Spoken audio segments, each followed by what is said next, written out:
তায়েফবাসীদেরকে বাঁচানোর জন্য বিশ্বনবী তায়েফে দাওয়াত দিতে গেলেন। পাথরের আঘাত খেলেন, বিশ্বনবীর দাওয়াতে তারা সাড়া দেয় নাই। বিশ্বনবীর মন খারাপ, ঠিক কিনা?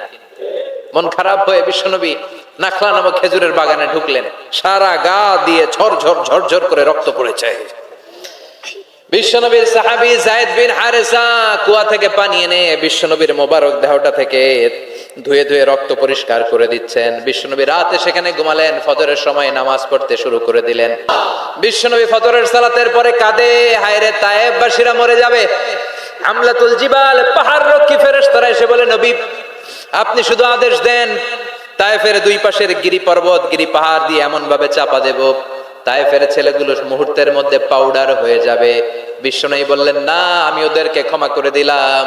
ওরা হয়তো কালিমা পড়ে নাই, ভবিষ্যৎ প্রজন্মের অনেকে কালিমা পড়ে মুসলমান হয়ে যাবে।